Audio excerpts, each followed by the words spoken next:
J'ai appris à nager dans les eaux troubles de la mer du Nord, où reposent les vestiges de 5 siècles de batailles navales. Ce monde d'épaves englouties m'apparaissait d'autant plus fascinant qu'il était caché. En plongeant, j'ai réalisé l'ampleur des débris militaires que le XXe siècle y a laissés. Car en mer du Nord et en Baltique, les Alliés ont volontairement coulé des navires transportant des centaines de millions de tonnes d'armes chimiques.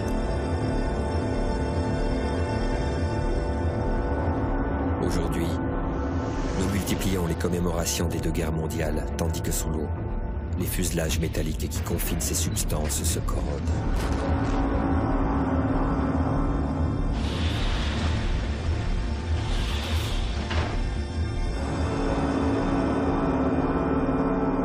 Si nous n'agissons pas, les scientifiques prédisent une catastrophe sans précédent. Les munitions tuent en silence, car les composants chimiques continuent à se répandre en mer.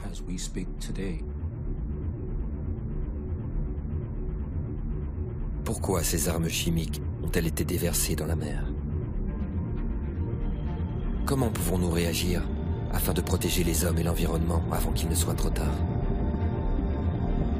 Car ce terrible héritage est prêt à ressurgir, comme si l'eau salée empêchait les cicatrices de l'histoire de se refermer.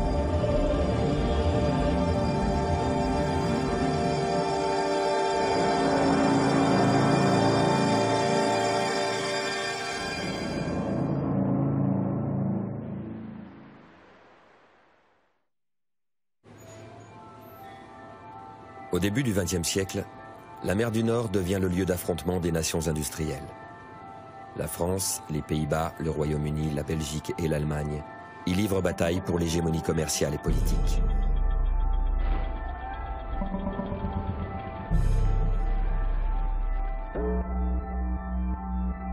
La première guerre industrielle d'Europe voit se développer de nouvelles armes, comme le sous-marin, l'avion, les tanks et les funestes armes chimiques.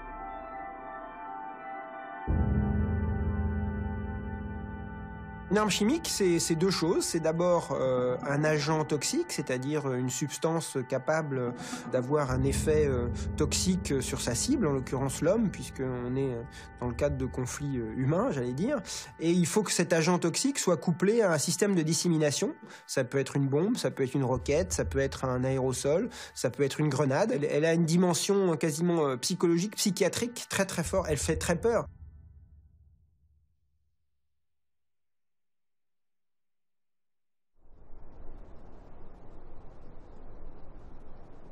En remplacement du fracas habituel des assauts d'infanterie, j'imagine le silence de mort d'un nuage vert de 168 tonnes, déferlant sur les lignes françaises et intoxiquant instantanément près de 15 000 soldats.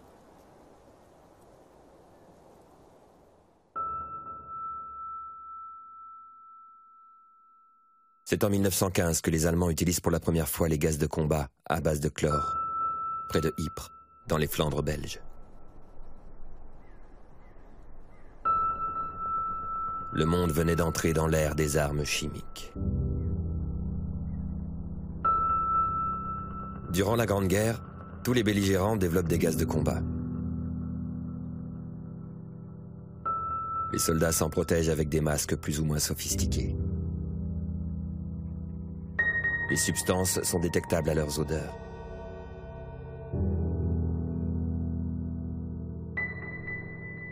Le phosphore sent le foin fraîchement fauché. Le gaz moutarde, aussi appelé hypérite en souvenir de son utilisation meurtrière à Ypres, sent l'ail. La léwisite a le parfum des géraniums. Et le cyanure d'hydrogène évoque les amandes amères. Ces indices olfactifs seront corrigés par les chimistes allemands. Et la prochaine génération de gaz tuera en toute discrétion. Je me suis demandé ce qu'étaient devenus ces arsenaux toxiques après l'armistice. Ma première surprise a été de découvrir que l'accès aux archives militaires françaises était interdit. En revanche, dans les archives de l'armée royale de Belgique, j'ai retrouvé un document de mai 1919 conseillant au ministère de la Guerre de débarrasser son territoire des munitions abandonnées, et notamment les gaz asphyxiants.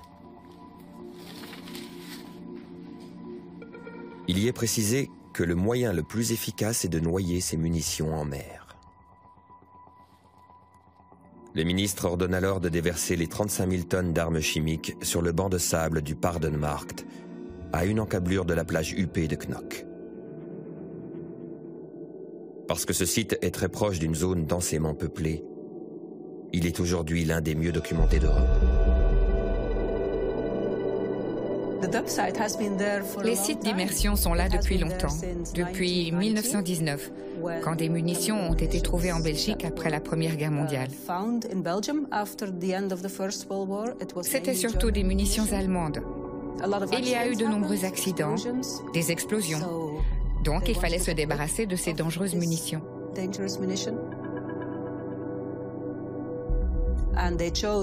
Ils ont choisi de les déverser très près du rivage, afin qu'ils puissent utiliser de petits bateaux. Ils n'auraient pas à aller très loin, car il était très dangereux de transporter beaucoup de munitions chimiques sur une longue distance.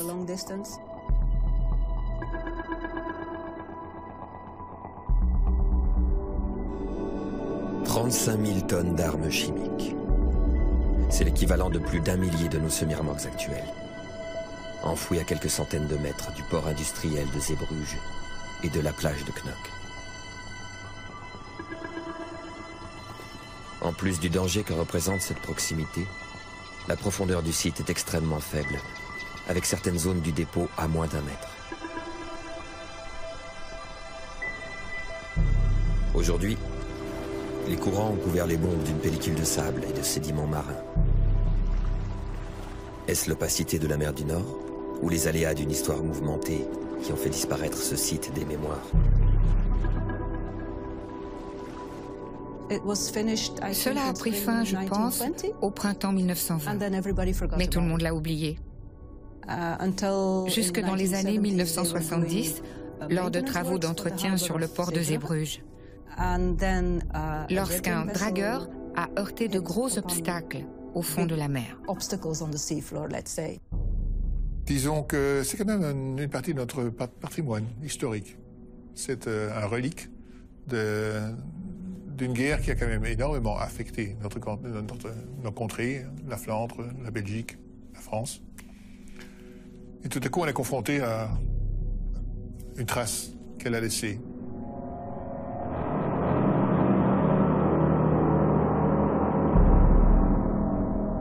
Aujourd'hui, la position officielle est d'affirmer que les responsables de ces déversements n'étaient pas au courant des dangers potentiels.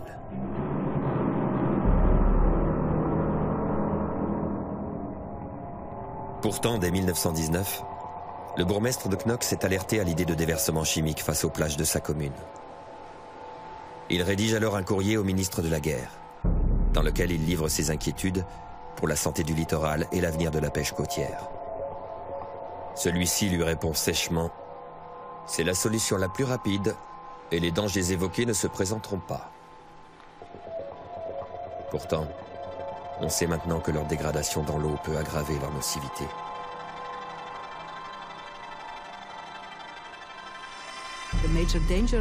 Le principal danger vient du clark, qui est composé d'arsenic. La plupart des produits chimiques, en se décomposant dans l'eau, restent extrêmement toxiques. Ils peuvent rester toxiques très longtemps. Le gaz moutarde, ce n'est pas un gaz. Aucun de ces gaz n'est vraiment gazeux. C'est comme un liquide très épais. Et s'il est dans l'eau de mer pendant longtemps, il deviendra cassant et dur. Il deviendra alors une sorte de boule. Cette masse est très toxique, mais elle reste sur le sol. C'est un problème, mais très localisé. Ça ne se répand pas très loin.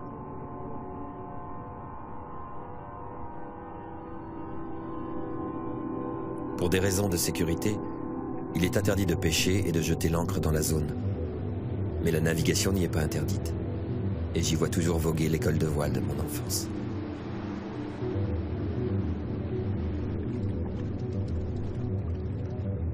La plus grande menace est un naufrage sur la zone.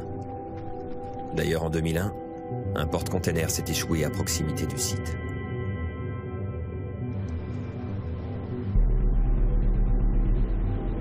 Si l'étrave du navire avait labouré les sables du Pardonmarkt, le bateau aurait probablement déclenché une explosion contaminant les côtes de Belgique, de Hollande, de France.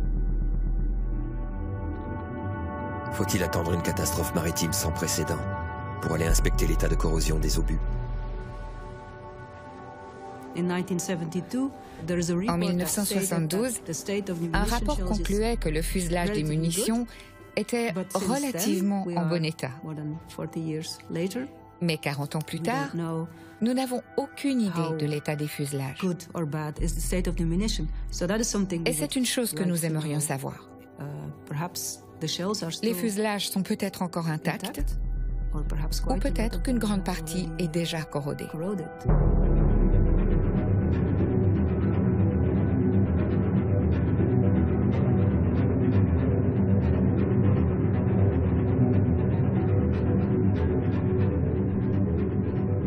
Il y a peu de pays où un seul site a fait l'objet d'études répétées de manière aussi soutenue, sachant quand même que bon, nous avons le bonheur de n'en avoir qu'un, donc on a pu se focaliser sur ce site, et sachant qu'ailleurs dans le monde, la dimension du problème est beaucoup plus grande.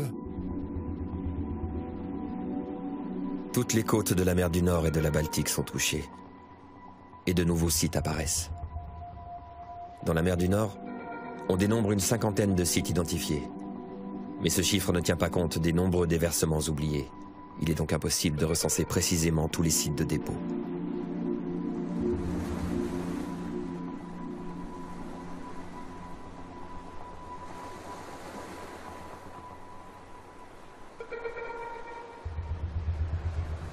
La France, qui est pourtant le pays le plus touché par les immersions, entrave toute tentative d'accès aux informations de déversement.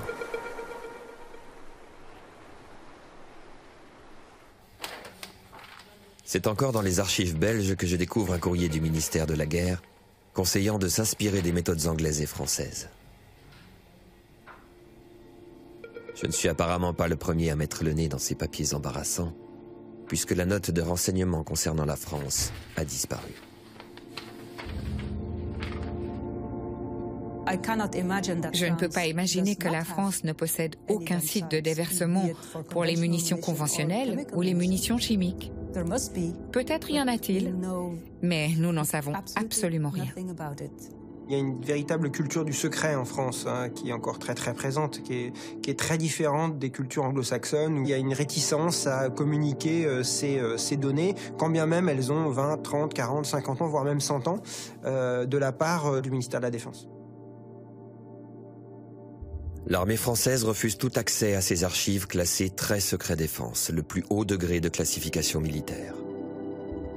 En scrutant les cartes de navigation, je découvre une 60aine de zones interdites, le long des côtes hexagonales, dont celle face à Gravelines, où les Belges ont déversé des obus chimiques allemands.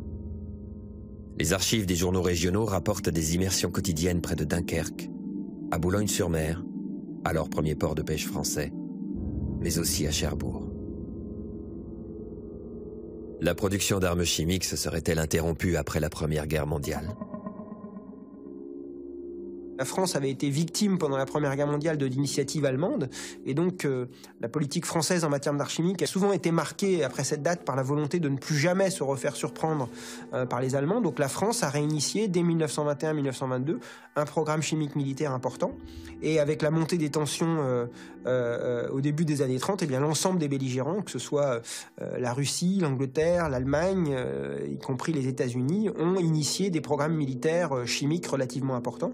Tout le monde s'attendait d'ailleurs à ce que une éventuelle Seconde Guerre mondiale ait une dimension chimique. Non seulement tout le monde pensait que la Seconde Guerre mondiale serait un conflit chimique, mais dès 1934, les nazis découvrent une nouvelle famille, les neurotoxiques, dont l'efficacité est 10 000 fois supérieure au gaz de la Première Guerre mondiale. La course aux armes chimiques reprend donc pendant l'entre-deux-guerres. En préparation des bombardements contre l'armée soviétique, la Luftwaffe s'équipe lourdement de ces armes secrètes que l'Allemagne est seule à détenir. Et pourtant, ces frappes chimiques ne verront pas le jour, malgré l'assistance des hauts dignitaires nazis qui rêvent d'anéantir l'armée rouge après la défaite de Stalingrad. Évidemment, on se posera toujours la question de savoir si les Allemands avaient su que eux seuls détenaient la recette des neurotoxiques organophosphorés, peut-être la décision du Führer eût été différente parce que effectivement leur utilisation leur aurait probablement conféré un avantage absolument incroyable sur le champ de bataille, particulièrement sur le front de l'Est. L'hégémonie chimique allemande aurait probablement retardé la fin du conflit. Mais à l'été 1945, l'Allemagne est défaite sans avoir utilisé ses armes secrètes.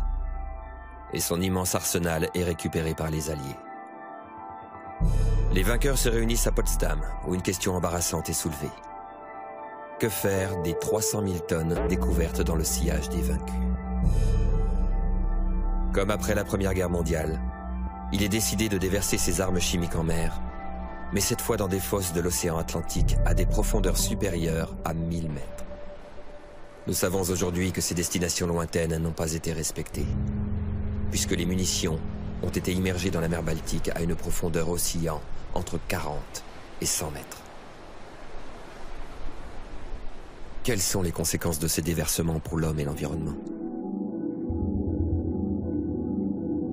Pour le découvrir, je me rends sur l'île danoise de Bornholm, où l'on recense le plus d'accidents. Il était d'autant plus facile de déverser en mer qu'on savait peu de choses des fonds marins. Dans l'Antiquité, on considérait même qu'ils étaient infinis, comme le ciel. D'ailleurs, ne trouve-t-on pas aussi des étoiles dans les mers?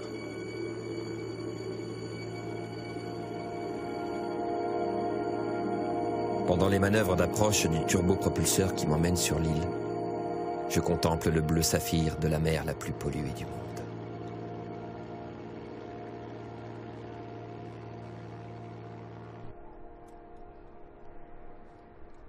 Après la Seconde Guerre mondiale, l'île reste occupée pendant 11 mois par l'armée rouge.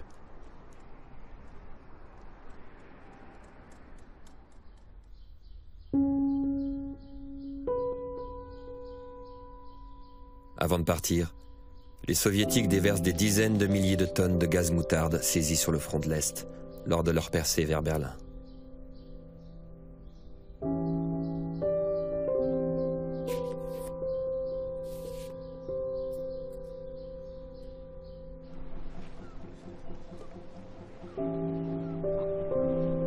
Je suis pêcheur depuis 50 ans, à Bornholm et aussi dans la mer du Nord.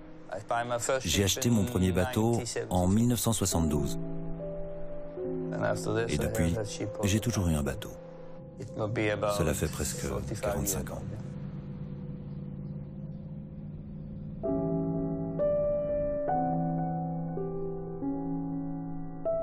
En danois, on dit gaz moutarde. C'est comme on dirait du sirop. Et si vous le mettez en contact avec les gens, il meurt en peu de temps, 5 minutes, et ils sont morts. C'est très puissant.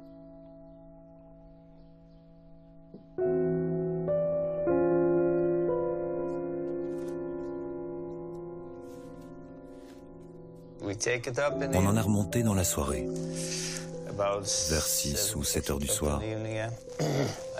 Il y avait aussi des bombes qui semblaient inactives. Le gaz n'était pas visible. Nous avons rejeté les bombes et puis nettoyé les poissons. Et nous avons été dormir. Je me suis réveillé vers 1h ou 2 du matin. Ça me brûlait, tout autour de mes mains. Et de plus en plus. Nous avons pris le chemin du retour vers le port, mais il y avait 6 heures de mer de la zone de pêche pour revenir au port. Et ça me brûlait de plus en plus. Croyez-moi, c'était insupportable. Toute cette partie me brûlait. Il n'y avait plus de peau. Donc on a greffé de la peau de mon estomac pour mettre sur ma main. On le voit bien là. Tous mes doigts bougent bien maintenant. Ça n'a pas toujours été le cas.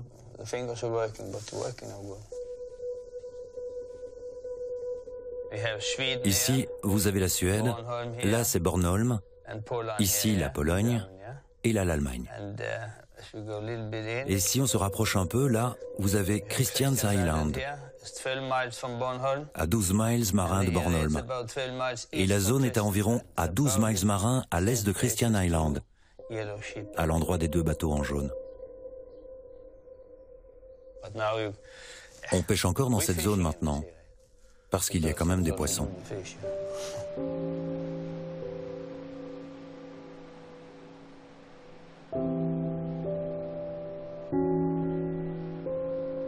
Les pêcheurs racontent que dans la zone d'interdiction, la concurrence entre bateaux est moins forte.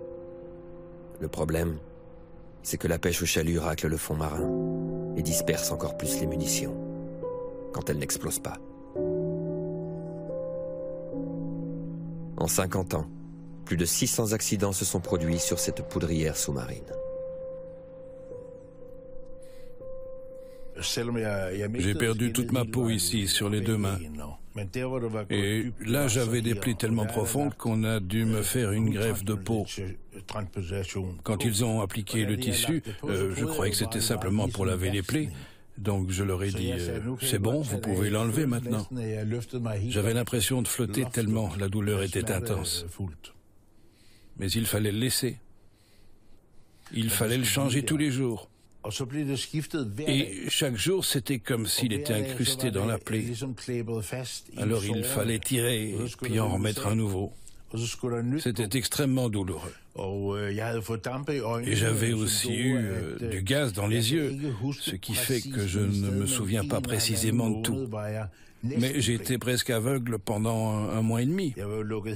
Mes poings restaient fermés, comme collés. Je n'arrivais pas à faire bouger mes doigts. À l'époque, je fumais et heureusement j'avais sympathisé avec les infirmières. Elles passaient me voir plusieurs fois par jour pour m'aider à fumer. En ce temps-là, on pouvait encore fumer dans les hôpitaux, pas comme maintenant. Et du coup, elles venaient m'aider plusieurs fois par jour.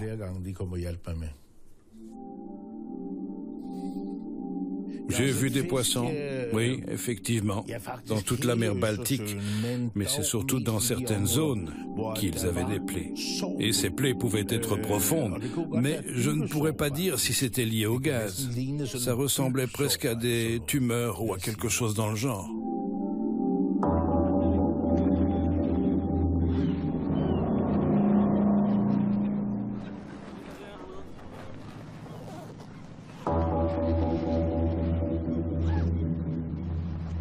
Pour venir en aide aux pêcheurs, la marine royale danoise a pour mission de décontaminer les navires pollués par du gaz.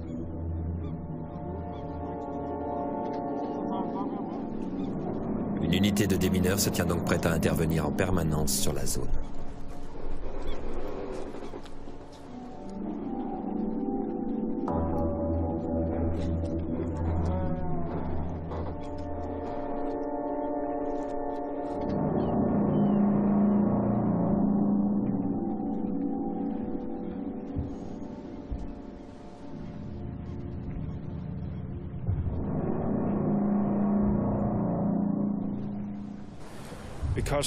Comme les bombes sont dans l'eau depuis longtemps, le métal est complètement corrodé. Il y a parfois du gaz moutarde mêlé à la vase ou dans les fonds marins. De nos jours, ça remonte. Et normalement, quand on trouve la bombe entière, elle contient environ 50 kg de gaz moutarde.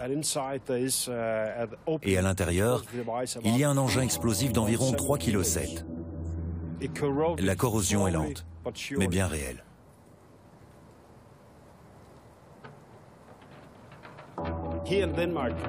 Ici, au Danemark, le gouvernement a décidé pour les pêcheurs exposés au gaz de combat d'apporter une indemnisation en contrepartie de la pêche contaminée. Nous sommes le seul pays de la Baltique à le faire.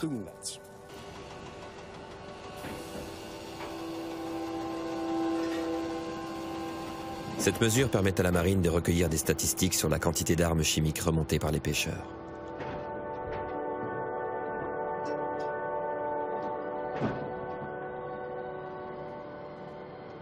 Mais ces informations ne sont pas vraiment représentatives, car les interventions en mer sont loin d'être systématiques. En effet, les marins préfèrent souvent rejeter les obus en mer pour éviter une immobilisation de leur navire. Les données recueillies par le Danemark se limitent donc aux seuls marins danois qui se manifestent et ne comptabilisent pas les bombes récupérées par des chalutiers allemands, polonais, russes et norvégiens qui naviguent également dans les eaux de Bornholm. Si les gaz de combat blessent les marins, on peut s'interroger sur l'état de santé des poissons pêchés dans la Baltique.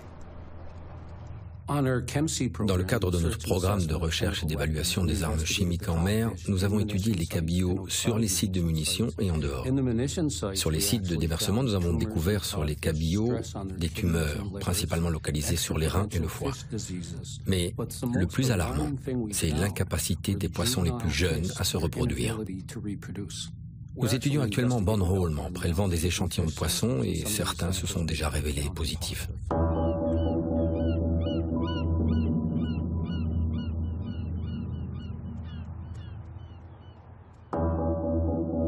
Savoir si les poissons sont contaminés est la question que s'est posée l'Institut Alfred Wegener pour la recherche polaire et maritime.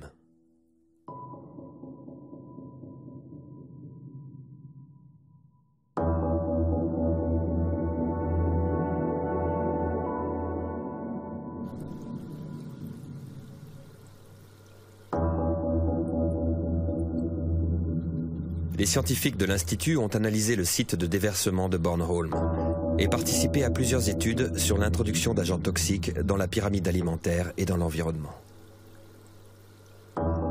Après avoir observé la population de cabillots, ils s'intéressent à l'impact de l'arsenic, un composant du gaz moutarde, sur les moules bleus, pêchés dans la Baltique et consommés dans toute l'Europe.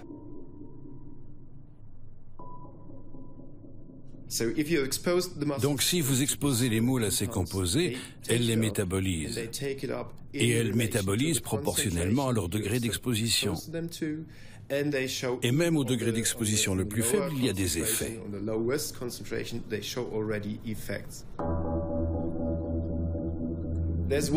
C'est une chose de rechercher et d'étudier le degré de concentration d'un composant dérivé d'un agent militaire dans un organisme que vous voulez consommer, que ce soit la chair d'un poisson ou d'une moule. Ça, c'est une chose, et on peut débattre des limites autorisées et qui n'auront pas d'effet sur le consommateur. Mais de mon point de vue, et c'est tout à fait personnel, il n'y a qu'une question. Acceptons-nous qu'il y ait des traces de munitions faites pour tuer des humains dans notre alimentation?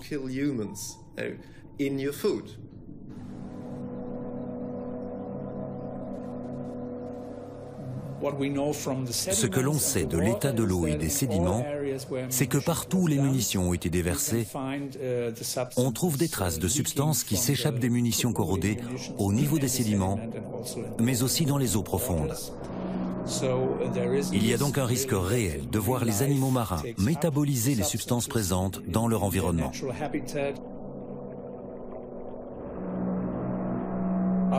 Après avoir étudié la situation de nombreuses années, nous considérons qu'il s'agit d'une véritable bombe à retardement pour l'écosystème.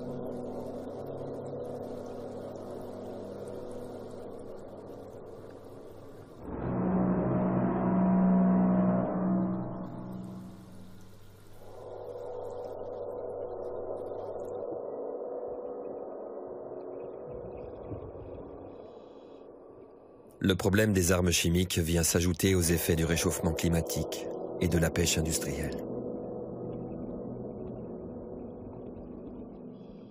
Les études scientifiques sont alarmantes. Selon l'Institut océanographique de Moscou, il suffirait qu'un sixième de ces substances s'échappe dans la Baltique pour supprimer toute forme de vie pendant un siècle.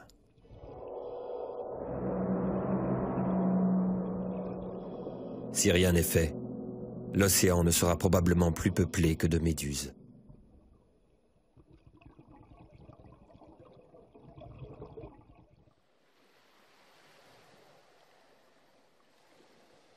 Je suis frappé par le contraste opposant les dangers invisibles qui menacent le monde sous-marin et la beauté sereine de la surface.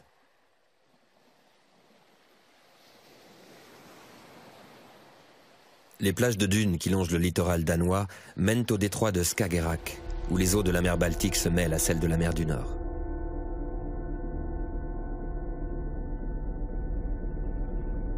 C'est justement ici que se trouve le plus grand site officiellement répertorié en mer du Nord.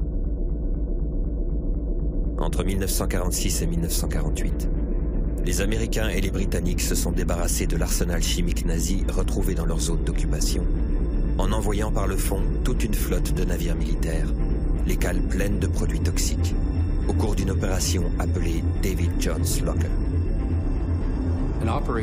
Durant l'opération David Jones, les États-Unis ont largué 296 000 tonnes d'armes chimiques au large du Danemark.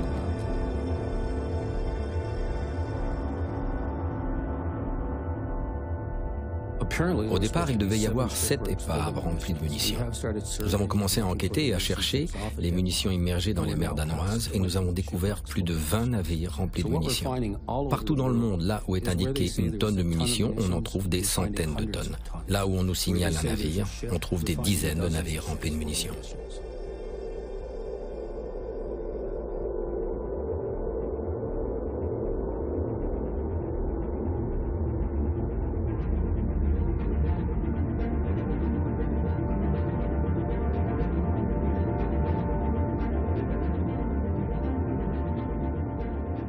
Ces zones sont clairement identifiées, en tout cas dans la Baltique. Il y a des zones dans lesquelles les pêcheurs ne peuvent pas se rendre parce qu'on sait qu'il y a des centaines de milliers d'obus qui jonchent le fond de la mer. Et idem pour les Britanniques qui ont communiqué au cours des 20 dernières années de manière assez transparente sur les dépôts sauvages, que ce soit en mer d'Irlande ou au large de l'Écosse. C'est vrai qu'en France, même si voilà, les experts savent beaucoup de choses, eh bien, la communication, ou du moins quand la demande d'information est faite, elle se voit souvent opposer un refus. Et en effet, en France, il n'y avait aucune information officielle avant qu'un site ne soit découvert accidentellement. Car c'est en cherchant des déchets nucléaires déversés par les Belges et les Anglais dans la Manche, au large de Cherbourg, que l'association écologiste Greenpeace a découvert des armes chimiques bien plus anciennes.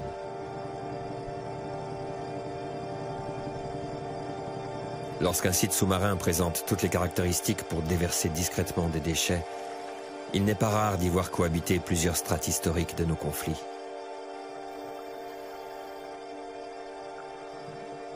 La plus grande menace aujourd'hui n'est plus militaire, mais environnementale.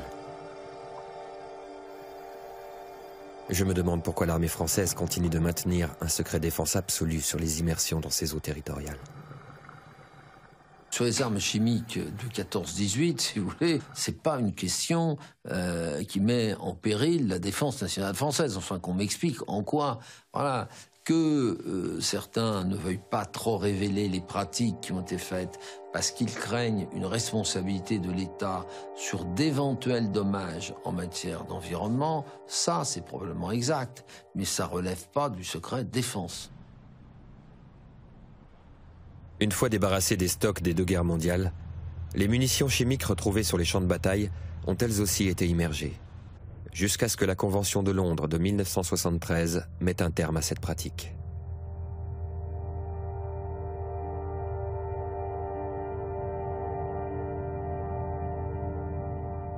Manifestement, la France n'en a pas tenu compte puisque les munitions ont continué à être discrètement jetées par-dessus bord jusqu'en 1997, date à laquelle un des accidents les plus graves a touché un bateau de la Marine nationale. Au cours d'une opération d'immersion au large de Cherbourg, une explosion fait 5 morts et 17 blessés. La justice a reconnu la faute inexcusable de l'État et l'a condamné à verser 1 million d'euros d'indemnité aux familles. Une goutte d'eau, comparée aux investissements que représenterait une alternative aux immersions. Quand vous avez des centaines de milliers d'obus corrodés, difficilement manipulables, qui ont passé plus d'un siècle dans la terre et que vous les découvrez, ça pose un certain nombre de problèmes. Et pour tout dire, pendant très longtemps, jusqu'au milieu des années 80, ces stocks étaient détruits de manière absolument non écologique, notamment en baie de Somme, sous forme de pétardement, c'est-à-dire que ça risque de choquer beaucoup de gens, hein, évidemment, mais on utilisait une technique qui était très simple. On attendait que la mer se retire en baie de Somme, et vous savez, en baie de Somme, la mer se retire très très loin. On faisait un grand trou, la pelleteuse, dans le sable. On mettait 80% de munitions conventionnelles, 20% de munitions chimiques. On recouvrait de sable, on attendait que la marée remonte, et boum!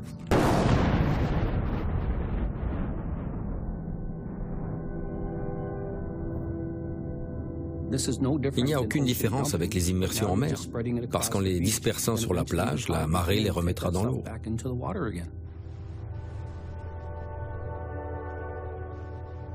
Pourtant, tous les pays du monde ont commencé par faire sauter les munitions sur terre ou en mer, car c'est un moyen plus économique qu'un dispositif de retraitement adapté. Lorsqu'en 2001, le président du Sénat, Gérard Larcher, a interrogé Michel Sapin, directeur de la Défense et de la Sécurité civile, lors d'une audition qui n'a pas été filmée, ce dernier a ironisé en déclarant « À part quelques poissons qui auraient pu se plaindre, le pétardement en mer n'a jamais posé problème ». La remarque de Michel Sapin était évidemment grotesque.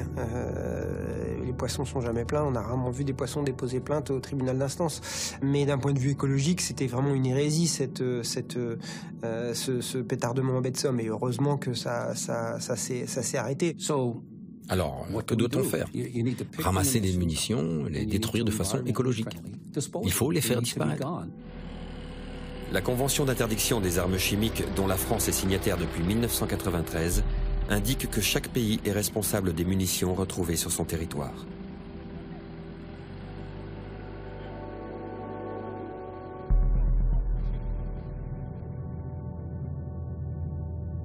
Comment expliquer que des pays comme l'Allemagne et la Belgique, dont le budget militaire est faible, travaillent sur des solutions depuis 1980, alors que la France ne fait rien?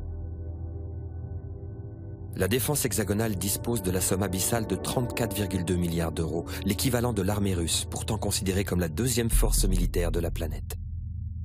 Je pense que à partir du moment où vous êtes ministre de la Défense, on vous dit qu'il faudrait quand même, monsieur le ministre, qu'on se dote d'un outil industriel pour éliminer tout ça. Vous dites, ça coûte combien? Alors on vous dit 30, 50, 100 millions, enfin, etc.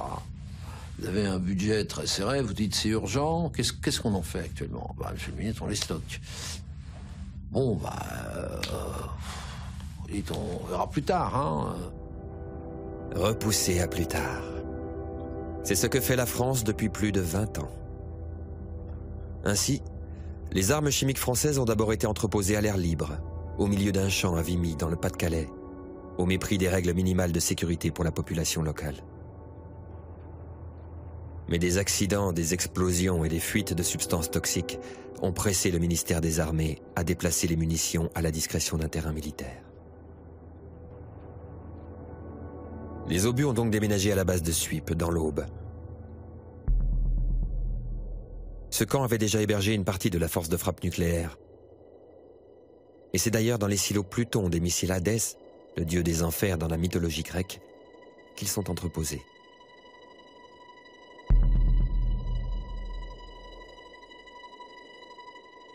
L'armée française est la seule à ne pas m'avoir accordé d'autorisation de tournage. Et je n'ai pas pu filmer le camp. Mais j'avais filmé, il y a 10 ans, le même type de silo semi-enterré, dans le nord des États-Unis.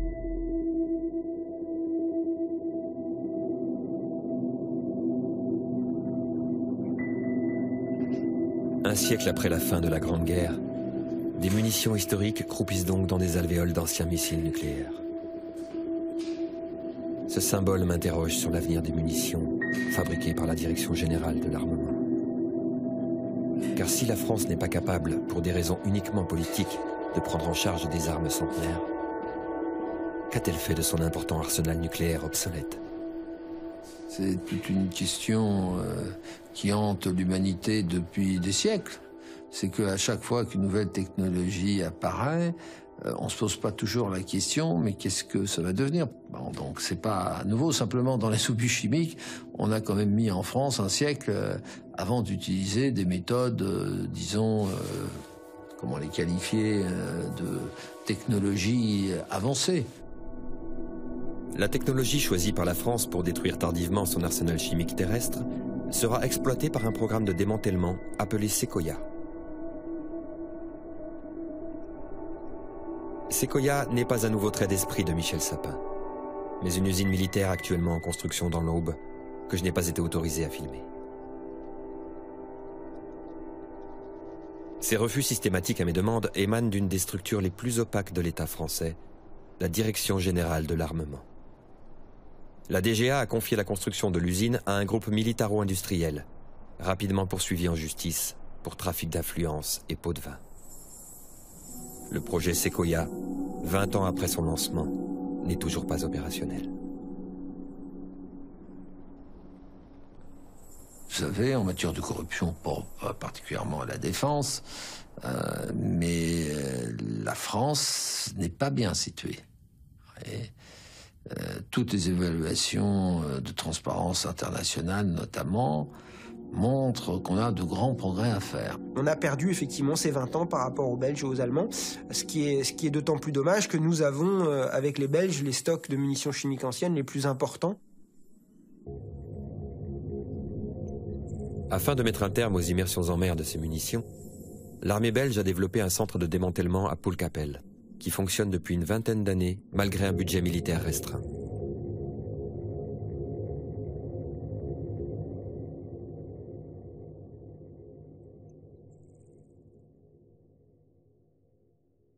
Les démineurs y traitent les obus retrouvés tous les jours dans les champs de Flandre.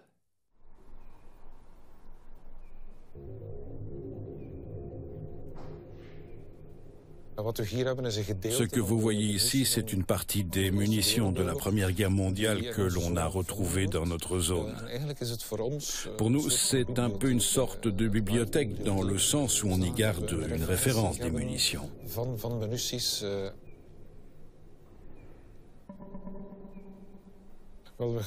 Dans notre zone, l'année dernière, nous avons retiré quelques 230 tonnes de munitions. Cela équivaut grosso modo à 8-9 000 obus. Et ce ne sont que des obus de plus de 75 mm. Les obus les plus petits, comme les grenades à main, etc., ne sont pas comptabilisés. Et les obus vides non plus.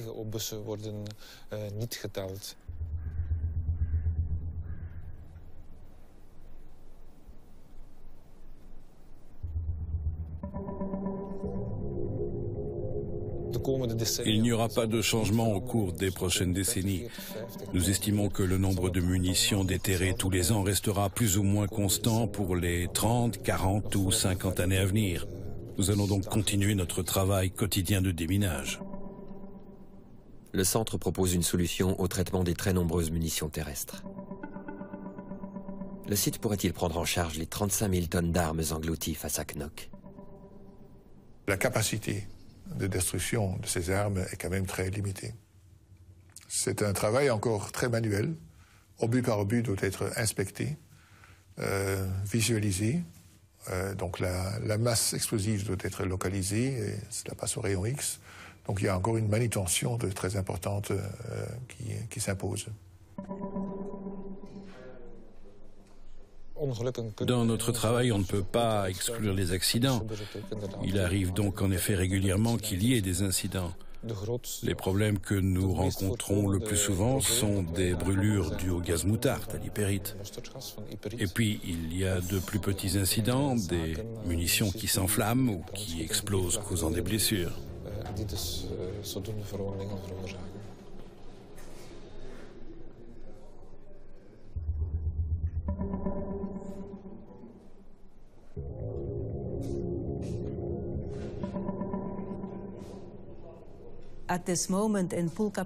Actuellement à Poelcapelle, des munitions chimiques arrivent tous les jours des anciens champs de bataille de Flandre. Que se passerait-il si vous arriviez avec des milliers, des dizaines de milliers de munitions du site immergé du Paardenmark, avec qui plus est une corrosion très rapide, car elle serait à l'air libre et donc très exposée à l'oxygène environnant?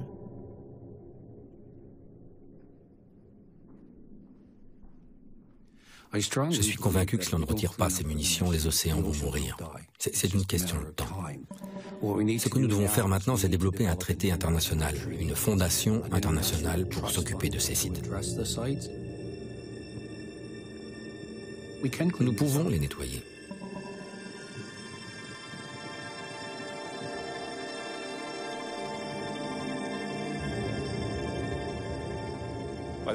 Dans le cas des munitions déversées en mer, nous devons peser les risques. Vaut-il mieux les laisser là où elles sont ou bien les récupérer? La récupération peut s'avérer dangereuse. Il faut toujours avoir ça à l'esprit. Il faut beaucoup observer et penser les situations en collaboration avec les autorités et les associations environnementales afin de savoir ce qu'il en est, comment se développent les choses et pouvoir agir en conséquence. Seulement, pour pouvoir réagir, il faut développer les technologies nécessaires. C'est pour ça qu'il est vraiment important de développer ces technologies. Mon enquête me ramène en Allemagne, là où tout a commencé.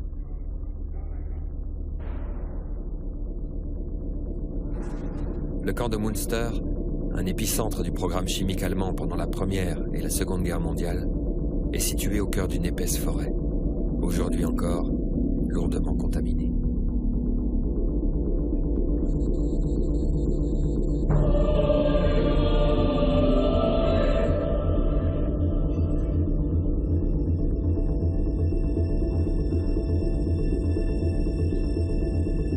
Au début du XXe siècle, ce camp était pionnier dans la conception d'armes chimiques. Aujourd'hui, il est à la pointe des techniques de décontamination en Europe.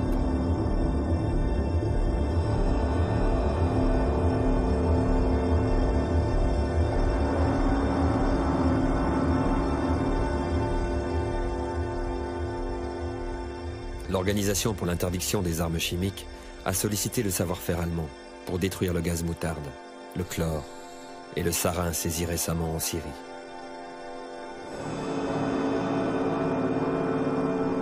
Un jour, peut-être, ce centre détruira les munitions immergées près des côtes allemandes de la mer du Nord et de la Baltique.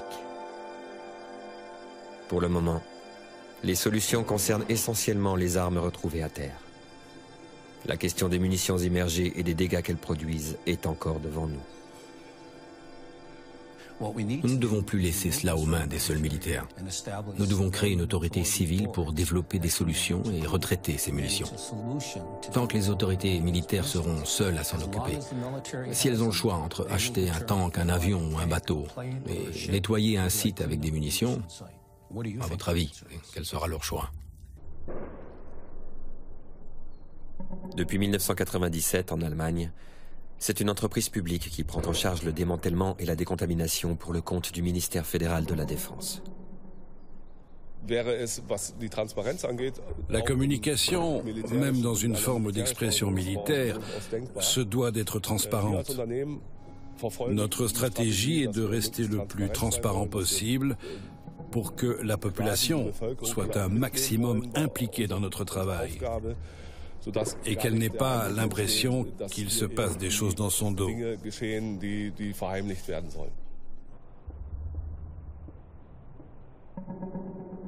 Les résidus métalliques qui subsistent à la destruction des éléments chimiques sont réduits en ferraille, qu'on déverse dans des containers. Ces petites pièces de métal seront recyclées en vélo pour enfants, en train d'atterrissage, ou redeviendront, peut-être, des obus pour les chars que j'entends s'entraîner au loin. Il y a d'une part les sites dont nous sommes responsables et qui sont dans nos eaux territoriales, et puis il y a toutes les zones que nous avons créées ailleurs, dans les eaux internationales, qui sont quand même un petit peu un patrimoine de l'humanité également. Donc il y a une responsabilité qui va au-delà de la responsabilité nationale.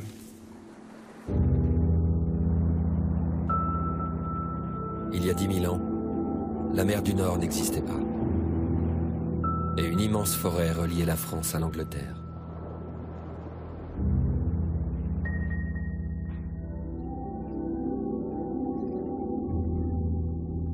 À la fin de mon tournage, j'ai rencontré un pêcheur néerlandais qui remonte dans ses filets des ossements de mammouth, mélangés aux obus des guerres mondiales. Au début, je ne savais pas du tout ce qu'était un mammouth, alors que j'avais peut-être déjà rejeté un mammouth complet par-dessus bord. Et voici un des plus grands fragments de défense. Si elle avait été complète, elle aurait sans doute été l'une des plus grandes du monde. C'est une pièce de plus de 100 kilos.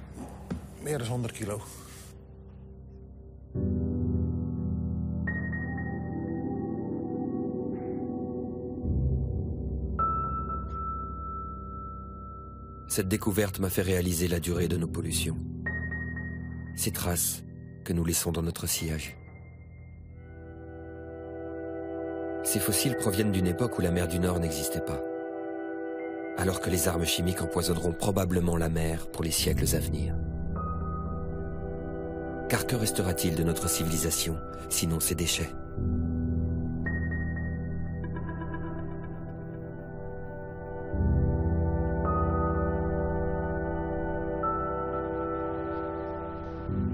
La mer est un monde où toute chose est troublée.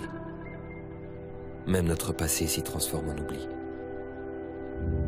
Les sites de déversement ont été oubliés, volontairement ou par imprudence.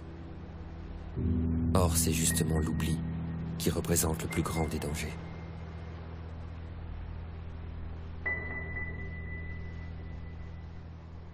Aujourd'hui, la mer, d'où la vie est venue, est menacée par une bombe à retardement qui pourrait détruire l'essentiel des êtres qui la peuplent.